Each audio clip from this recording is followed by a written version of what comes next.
Online business কিভাবে শুরু করব, কোথা থেকে শুরু করব কিছুই বুঝতেছি না। আমি তো এই কাজ পারি, এটার হাতের কাজ পারি, কিন্তু কিভাবে শুরু করব, শুরুটা কিভাবে করব মূলত এই জিনিসটাই বুঝতেছি না। কিভাবে বিজনেসটা শুরু করব, কোথা থেকে কিভাবে শুরু করলে ভালো হবে সেটা নিয়ে আজকে আলোচনা করব। হ্যালো এভরিওয়ান, আসসালামু আলাইকুম। আপনারা সবাই কেমন আছেন? আলহামদুলিল্লাহ, আমি আপনাদের দয়ায় ভালো আছি। তো আমার কমেন্টে ইনবক্সে এই কথা দিয়ে ভরপুর যে অনলাইন বিজনেস কিভাবে শুরু করব, এরকম অনেক কমেন্ট আমাকে করে এবং আমাকে সরাসরি গিয়ে পেজে ইনবক্স করে, আপু আমি তো এই হাতের কাজ পারি, এটা সেটা পারি, তো আমি অনলাইন বিজনেসটা কিভাবে শুরু করব, সেই শুরুটা যে কিভাবে করব সেটাই বুঝতেছি না, একটু ডিটেলসে বলে দেন। আসলে আমি দুই এক লাইনে লিখে কতটুকু আপনাকে বোঝাতে পারবো, তবে যতটুকু পারি। তো ওনারা বলে প্রায় যে যাতে আমি একটা ভিডিও আকারে দেই যে অনলাইন বিজনেসটা কিভাবে শুরু করতে পারি। তো সেটা নিয়ে আজকে ডিটেলস আমি আপনাদের সাথে আলোচনা করব। তো অনলাইন বিজনেস শুরু করার ক্ষেত্রে কয়েকটি ধাপ আপনাকে মানতে হবে। সেই ধাপে ধাপে যদি আপনি শুরু করেন বা কিভাবে শুরু করবেন, কোথা থেকে শুরু করবেন, সেই ধাপ অনুসারে যদি আপনি শুরু করেন তাহলে আপনি ঠিক মতো এগিয়ে যেতে পারবেন অনলাইন বিজনেসের ক্ষেত্রে। তো আমি আপনাদের কয়েকটি ধাপ বলবো, বা এক মাসে কিভাবে আপনার টার্গেট ফিল আপ করবেন আমি সেগুলো নিয়ে আপনাদেরকে এখন ডিটেলসে বলে দিচ্ছি। যেমন অনলাইন বিজনেস শুরু করার ধাপসমূহগুলো হচ্ছে, কোন পণ্য কিংবা সার্ভিস বিক্রি করবেন সেটা আগে নির্ধারণ করতে হবে। যে আপনি কি নিয়ে কাজ করতে চান সেটা আগে আপনাকে নির্ধারণ করতে হবে। আপনি কি হাতের কাজ নিয়ে কাজ করতে চান, না খাবারের কোনো আইটেম, না ড্রেস, না ফেব্রিক? তো কি নিয়ে আসলে আপনি কাজ করতে চান সেটাকে আগে নির্ধারণ করতে হবে। এটা ধাপসমূহের মধ্যে প্রথম, ঠিক আছে? তারপর হচ্ছে আপনি কি বিক্রি করবেন, যেমন হ্যান্ডিক্রাফট, জামা কাপড়, কসমেটিক্স, ডিজিটাল সার্ভিস ইত্যাদি। মানে আপনি কি বিক্রি করতে চান সেটা আগে ঠিক করতে হবে। তারপর হচ্ছে আপনার ক্ষেত্রে যেমন হাতে বানানো চুড়ি, নেকলেস এগুলো হতে পারে আপনার, মানে আপনি যে অনেক বেশিরভাগই আমাকে নক দেয় হচ্ছে আমি হাতের কাজ পারি। তো হাতের কাজে আপনি কি কাজটা করতে চান, চুড়ি করতে চান নাকি ব্যাগ করতে চান, নেকলেস করতে চান বা ড্রেস করতে চান, কি করতে চান সেটাকে আগে আপনাকে ঠিক করতে হবে, ঠিক আছে? সব সমানে ধরলে হবে না, যে কোনো একটা কাজ আপনাকে আগে ঠিক করতে হবে। তারপর হচ্ছে আপনি টার্গেট কাস্টমার ঠিক করুন, যে আপনি যে পণ্য নিয়ে কাজ করবেন সেই পণ্যটা কে কিনবে। তো সে যেমন ধরেন তরুণীরা কিনবে, গৃহিণী, ফ্যাশন প্রেমী। যেমন আমি ধরেন চুড়ি নিয়ে কাজ করি, ব্যাগ নিয়ে কাজ করি, তো এটা তো নর্মালি তরুণী বা একটু যারা একটু মধ্য বয়সের তারা কিন্তু এইগুলা বেশি ক্যারি করবে। তো আপনাকে কাস্টমারকে টার্গেট ঠিক করতে হবে। তারপর কাস্টমারের পছন্দ ও বাজেট অনুযায়ী সেই বুঝে দাম নির্ধারণ করতে হবে, ঠিক আছে? যে আপনারা যদি একটি ধরেন স্টুডেন্টরা কী ধরনের চুড়ি পরতে পারে বা কীরকম সেল হয়, আপনার ফেসবুক পেজে কীরকম এগুলার অ্যাড দিলে ভালো, তো সেই অনুসারে যদি আপনি কাস্টমারের পছন্দ এবং বাজেট অনুযায়ী যদি আপনি দাম নির্ধারণ করেন তাহলে আপনার পণ্যটা সেল হবে। আবার অনেকে আছেন যে পণ্যের দাম কিভাবে নির্ধারণ করবেন সেটা নিয়েও আপনারা আমাকে কিন্তু নক দেন। তো কথা হচ্ছে যে আপনি একটা চুড়ি বানালেন বা একটা ড্রেস বানালেন বা একটা ব্যাগ বানালেন, যেটা নিয়েই কাজ করেন সেটা যদি বানালেন, এখন আপনারা আমাকে যদি ইনবক্সে এসে চুড়ি বা যে কোনো জিনিস দেখিয়ে বলেন আপু এটার দাম কত হতে পারে, আসলে সেই দামটা আমি নির্ধারণ করা থেকে আপনারা যদি নিজে বানিয়ে নিজেই নির্ধারণ করেন সেটা সবচেয়ে বেশি ভালো আপনার বিজনেসের জন্য। তাই পণ্যের দাম কিভাবে নির্ধারণ করবেন সেটা নিয়েও এটার মাঝে একটা আমি উদাহরণ দিয়ে দিই। যেমন খরচটা ধরতে পারেন। যেমন কাঁচামাল, আপনি একটি চুড়ি বানাচ্ছেন, সে চুড়ি বানানোর ক্ষেত্রে আপনার কি কি লাগে, চুড়ির বেজ লাগবে, চুড়ির সুতা লাগবে, তারপর হচ্ছে ফেব্রিক লাগবে, আর যদি আরও কুন্দন বা কিছু মিলাতে চান সেগুলো লাগবে। মানে যে যেটা নিয়ে কাজ করবেন সেগুলার টোটালি কাঁচামালটা আপনারা ধরবেন খরচ হিসাবে। প্লাস আপনার শ্রম, মানে আপনি যে পরিশ্রম দিয়ে সময় ব্যয় করে এই কাজটা করতেছেন, সেই শ্রম সময় এগুলো আপনাকে ধরতে হবে। আপনার সময়ে কত ঘন্টা লাগলো সেগুলোর উপরেও কিন্তু প্রাইস ডিপেন্ড করে। তারপর ডেলিভারি খরচ, সেটা তো আছেই সাথে। তো প্রফিট মার্জিন হচ্ছে খরচের উপর অতিরিক্ত যেটা প্রফিট, যে মার্জিনটা সেটা হচ্ছে খরচের উপর অতিরিক্ত। আপনি ধরেন সাপোজ 20 থেকে 50% আপনি ধরলেন, এই যে আপনার খরচ হলো সেগুলোর সাথে আপনি 20 থেকে 50% হিসাব যোগ করবেন। এটা যেমন চুড়ি বানাতে ধরেন আপনার সাপোজ ধরেন 200 টাকা খরচ হলো, তো বিক্রি করতে পারেন 300 থেকে 350 টাকা। ঠিক আছে, আমি কিন্তু খরচ কিন্তু আপনার শ্রম সময় এগুলা কিন্তু খরচের মধ্যে ধরতে হবে। তো আমি কম করেও যদি ধরি 200 টাকা খরচ হলে বিক্রি করতে পারেন 300 থেকে 350 টাকা। ঠিক আছে, এভাবে আপনারা পণ্যের দাম নির্ধারণ করবেন।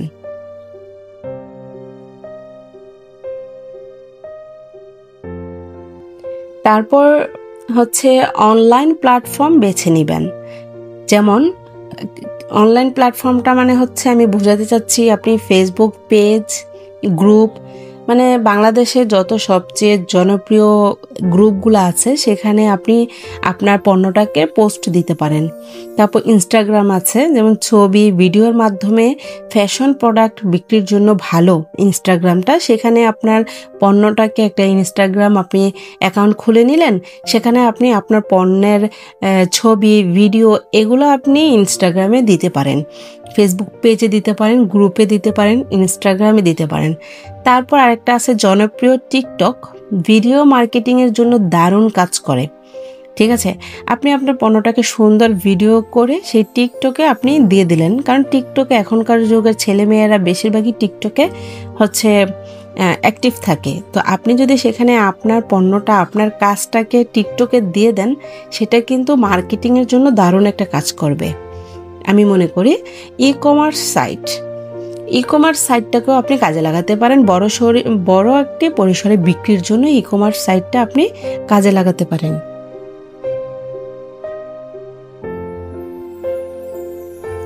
তারপর ধরতে পারেন প্রোডাক্ট প্রেজেন্টেশন। যেমন আপনার যে প্রোডাক্টটা বানালেন, ধরেন চুড়ি বানাচ্ছি, এখন যেহেতু আমি চুড়ির কাজ করতেছি তো চুড়ি নিয়ে আমি এক্সাম্পল হিসাবে উদাহরণ দিচ্ছি এগুলা। তো হচ্ছে প্রোডাক্ট যে প্রেজেন্টেশন, আপনি আপনার প্রোডাক্টটাকে কিভাবে প্রেজেন্টেশন করবেন সেটা হচ্ছে আপনি সুন্দর ছবি তুলুন আপনার প্রোডাক্টের। আপনি ভালো একটা চুড়ি বানালেন, সেটার একটা সুন্দর ছবি তুলুন, ভালো লাইটে, ব্যাকগ্রাউন্ড পরিষ্কার, ন্যাচারাল লুক, যেটা নাকি আপনার কাস্টমার দেখেই পছন্দ করবে, সেভাবে সুন্দর করে ছবি তুলতে হবে। অবশ্যই কোনো অতিরিক্ত এডিট করা যাবে না, যেটা নাকি কাস্টমার আপনার ভিডিওতে বা ছবিতে এক ধরনের দেখলো কিন্তু সামনে নিয়ে দেখলো পুরাই ভিন্ন একটা মানে কালার বা প্রোডাক্টটা। তো অবশ্যই এডিটিংটা এত অতিরিক্ত করা যাবে না। তো আপনি ন্যাচারালভাবে ছবি তুলবেন, যেভাবে ভালো লাইটিং করবেন, ব্যাকগ্রাউন্ডটা সুন্দর করবেন, পরিষ্কার পরিচ্ছন্ন রাখবেন। তারপর আপনি ক্যাপশন দিন, ডিজাইন, ম্যাটেরিয়াল, দাম, অর্ডার করার নিয়ম লিখুন। আপনি যখন আপনার চুড়িটাকে আপনি ফেসবুকে পোস্ট দিবেন বা যেখানেই পোস্ট দেন, Instagram, TikTok, e commerce site যেখানেই পোস্ট দেন, আপনি সুন্দর করে ক্যাপশন লিখে দিন। ক্যাপশনটা আপনার চুড়ি বা আপনার প্রোডাক্টের উপর মিল রেখে দিতে পারেন বা অন্যটাও দিতে পারেন, যেটা নাকি কাস্টমারকে আকর্ষণ করবে আপনার প্রোডাক্টের উপর। তবে সব সাথে আপনি ডিজাইন, ম্যাটেরিয়াল, দাম, অর্ডার এগুলা সুন্দর করে ডিটেলসে লিখে দিলে আরও ভালো। তারপর ভিডিও বানান। কাজ করার প্রসেস বা প্রোডাক্টের ফিচার দেখাতে আপনি ভিডিও করতে পারেন। সুন্দর সুন্দর যখন আপনি কাজ করবেন তখন ছোট ছোট করে ভিডিও বানাতে পারেন। তখন এই ভিডিওগুলো যদি রিলস আকারে আপনি আপনার পেজে, ফেসবুক গ্রুপে কিংবা আপনার প্রোফাইলে দেন, তাহলে আপনার কাজটা খুব সুন্দর মার্কেটিং হলো।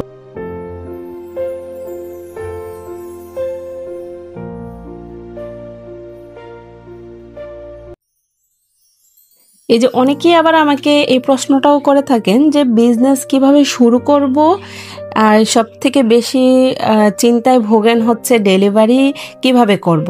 এইটা নিয়ে যে বিজনেস তো শুরু করব সেটা নিয়েও একটা চাপ আছে যে কিভাবে শুরু করব বুঝতেছি না, তো পাশাপাশি ডেলিভারি কিভাবে করব সেটাও বুঝতেছি না। তারপর হচ্ছে ডেলিভারি নিয়ে যারা আসলে চিন্তায় আছেন যে কিভাবে ডেলিভারি করবেন, সে সিস্টেম বুঝতেছেন না, সেটা আমার ইউটিউব চ্যানেলেই আমার একটা ডেলিভারি নিয়ে একটা ভিডিও দেওয়া আছে, সেটা আপনারা দেখতে পারেন। আমি অবশ্য আপনাদের সুবিধার জন্য ডেসক্রিপশনে দিয়ে রাখবো, সেই ডেলিভারি কিভাবে করবেন সেটার লিঙ্কটা আমি ডেসক্রিপশনে দিয়ে রাখবো, আপনারা ওইটা চেক করে নেবেন। তারপরেও আমি আপনাদের সুবিধার জন্য এখানে অল্প কিছু বলে দিচ্ছি, সেটা হচ্ছে কুরিয়ার সার্ভিস ব্যবহার করুন। যেমন স্টেট ফাস্ট আছে, পাঠাও আছে, রেডেক্স আছে, সুন্দরবন আছে ইত্যাদি, এরকম আরও অনেক সাইট আছে। সেই কুরিয়ার সার্ভিসটা আপনারা ব্যবহার করতে পারেন। অ্যাপস ডাউনলোড করে সেখানে রেজিস্ট্রেশন করে সেটার মাধ্যমে আপনারা কুরিয়ার করতে পারেন। তারপর পেমেন্টটা কিভাবে নেবেন? ক্যাশ অন ডেলিভারি, এটা হচ্ছে সবচেয়ে জনপ্রিয়। এটা হলে কাস্টমার খুব তাড়াতাড়ি রাজি হয়ে যায়। আর হচ্ছে আপনি বিকাশে নিতে পারেন, নগদে, রকেট, মোবাইল ব্যাংকিংয়ে, এগুলার মধ্যে নিতে পারেন আর কি। এভাবেই হচ্ছে ডেলিভারি করবেন।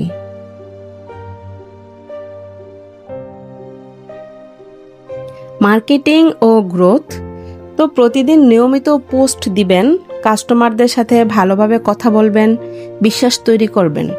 একটা কাস্টমার আপনার পণ্যের দাম জিজ্ঞেস করলো, সুন্দর করে অ্যান্সার দিবেন। কাস্টমার নাই নিতে পারে, কিন্তু আপনার সুন্দর করে অ্যান্সার দেওয়া এবং ভালোভাবে কথা বলা, এটা আপনার বিজনেসের জন্য খুবই গুরুত্বপূর্ণ একটা অংশ। যদিও আপনার কোনো কারণে রাগ উঠে থাকে, তাও কাস্টমারের সাথে আপনি সুন্দর করে কথা বলতে হবে, খারাপ ব্যবহার করা যাবে না, কাস্টমারের বিশ্বাস অর্জন করতে হবে। আপনার পণ্যটা সেল দেওয়ার জন্য আপনি অফার দিতে পারেন, যেমন প্রথম অর্ডারের ফ্রি ডেলিভারি, কম্বো অফার, এইসব ইত্যাদি। আবার যখন আপনি একটি পণ্য পোস্ট দিবেন তখন সেখানে অনেক হ্যাশট্যাগ আপনি ইউজ করতে পারেন, হাতের কাজ নিয়ে হ্যাশট্যাগ আপনি ইউজ করতে পারেন। তারপর হচ্ছে বিজনেস ম্যানেজমেন্ট, যেমন অর্ডার, কাস্টমার লিস্ট, খরচ, লাভ লিখে রাখুন। এটা হচ্ছে একটি বিজনেসের একটি ম্যানেজমেন্ট।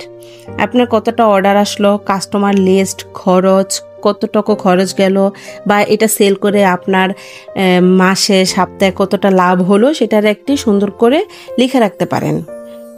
প্রতি মাসে হিসাব করুন কত লাভ হলো কিংবা লোকসান হলো। তারপর ধীরে ধীরে নতুন ডিজাইন এবং প্রোডাক্ট যোগ করুন। মানে আপনি যখন প্রথমে বিজনেস শুরু করবেন তখন একটা নিয়ে শুরু করুন, যেমন আপনি যদি হাতের কাজ পারেন চুড়ি নিয়ে শুরু করুন, পরে সেটা যখন একটু ভালো পর্যায়ে যাবে তখন ধীরে ধীরে আপনি নতুন ডিজাইন, নতুন প্রোডাক্ট আপনি যোগ করতে পারেন, সমস্যা নেই। তো সংক্ষেপে শুরু করার জন্য আপনার যা যা দরকার সেটা আমি আপনাদেরকে বলে দিচ্ছি। একটা নির্দিষ্ট পণ্য বেছে নেওয়া, সুন্দরভাবে ছবি কিংবা ভিডিও বানানো, ফেসবুক ইনস্টাগ্রামে পেজ খুলে পোস্ট দেওয়া, টিকটকে পোস্ট দেওয়া, তারপর কাস্টমারদের সাথে যোগাযোগ ভালো রাখা, ডেলিভারির ব্যবস্থা করা, ডেলিভারির পর কাস্টমারকে সুন্দর করে জিজ্ঞেস করা যে আপু পণ্যটা পেয়েছেন কিনা বা আপনার ভালো লাগেছে কিনা, এগুলো জিজ্ঞেস করলে কাস্টমার খুশি হয়। তো নিয়মিত পোস্ট করতে হবে এবং প্রচার চালাতে হবে। এটা আমি আপনাদের সংক্ষেপে বলে দিলাম, এতক্ষণ তো ডিটেলস বললাম, সংক্ষেপে এগুলা করতে হবে। অবশ্যই প্রথম আবার বলছি, একটি নির্দিষ্ট পণ্য বেছে নেবেন, সুন্দরভাবে ছবি তুলবেন, ভিডিও বানাবেন, ফেসবুক ইনস্টাগ্রামে পেজ খুলে পোস্ট দিবেন, কাস্টমারদের সাথে ভালো যোগাযোগ করবেন, ডেলিভারি ব্যবস্থা ভালো করতে হবে, নিয়মিত পোস্ট এবং প্রচার চালাতে হবে। এটা হচ্ছে একদম সংক্ষেপের কথা।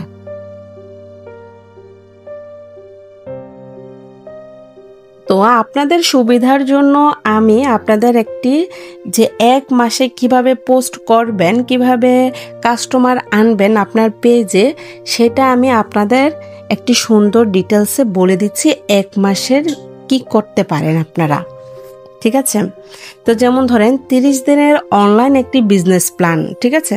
এই 30 দিনেরটা আপনারা কিভাবে কি করবেন সেটা আমি আপনাদের সংক্ষেপে বলে দিচ্ছি। যেমন ধরেন প্রথম সপ্তাহে ঠিক আছে, 1 থেকে 7 দিন। যে প্রথম সপ্তাহের যেভাবে প্রস্তুতি নেবেন, আপনারা বিজনেস শুরু করেই যেভাবে প্রস্তুতি নেবেন সেটা হচ্ছে পণ্য নির্বাচন করুন। কোন কোন প্রোডাক্ট আগে শো করবেন ঠিক করুন। 3 থেকে 5টা ডিজাইন বেছে নেবেন।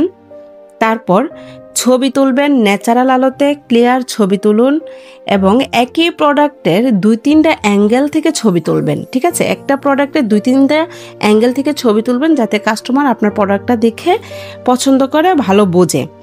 তারপর হচ্ছে ভিডিও, ছোট ভিডিও বানান। কাজ করার প্রসেস বা হাতে পড়ে কেমন লাগে সেটা আপনি দেখাতে পারেন। ফেসবুক পেজ, ইনস্টাগ্রাম অ্যাকাউন্ট খুলুন।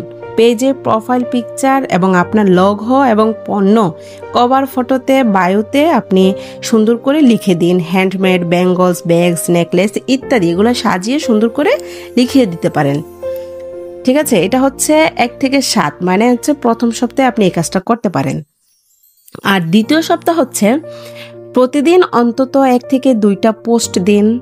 যেমন পোস্টের আইডিয়া হতে পারে ওয়েলকাম পোস্ট, পেজ শুরু হলো, আমরা হ্যান্ডমেড প্রোডাক্ট বানাই, এগুলো ইত্যাদি সুন্দর করে গুছিয়ে লিখে আপনারা পোস্ট দিতে পারেন সাথে পণ্য দিয়ে। পণ্যের ছবি, তারপর দাম, অর্ডার করার নিয়ম এগুলো লিখে পোস্ট দিবেন। তারপর হচ্ছে ভিডিও করেন কাজ করার প্রসেস।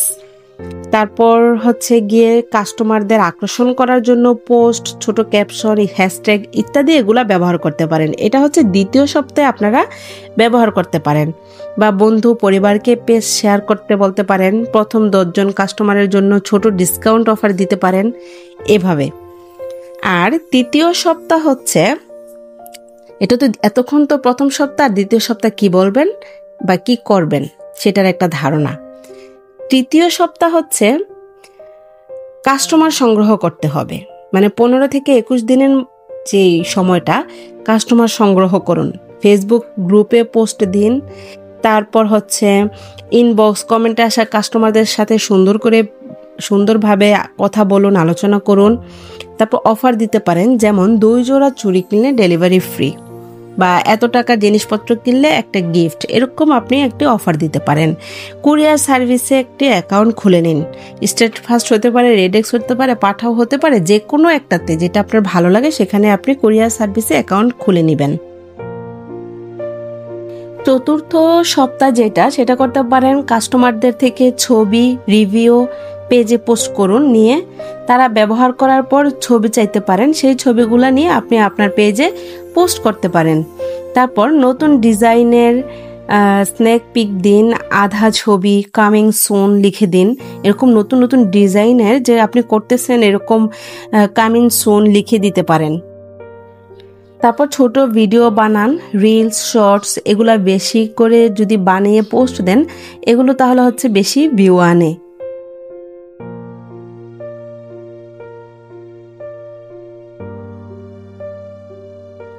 তো আপনার 30 দিনের মধ্যে আপনি লক্ষ্য করুন যে আপনার এই কাজগুলো কমপ্লিট হলো কিনা। যেমন অন্তত 20 থেকে 30টা পোস্ট দেওয়া, এটা হচ্ছে 30 দিনের মধ্যে এগুলো হলো কিনা সেটাকে আপনি একটু আপনার পেজের সাথে মিলিয়ে লক্ষ্য করুন। অন্তত 20 থেকে 30টা পোস্ট দেওয়া, তারপর 50 থেকে 100 জন ফলোয়ার জোগাড় করা, প্রথম 5 থেকে 10 জন কাস্টমার পাওয়া। ঠিক আছে, তো কাস্টমারের রিভিউ দিয়ে ভবিষ্যতের জন্য ট্রাস্ট তৈরি করা, বিশ্বাস তৈরি করা। তো এভাবে যদি নিয়মিত আপনি পোস্ট, রিলস, কাস্টমারের সাথে ভালো সম্পর্ক রাখেন, তাহলে ধীরে ধীরে আপনার অর্ডার বাড়তে থাকবে।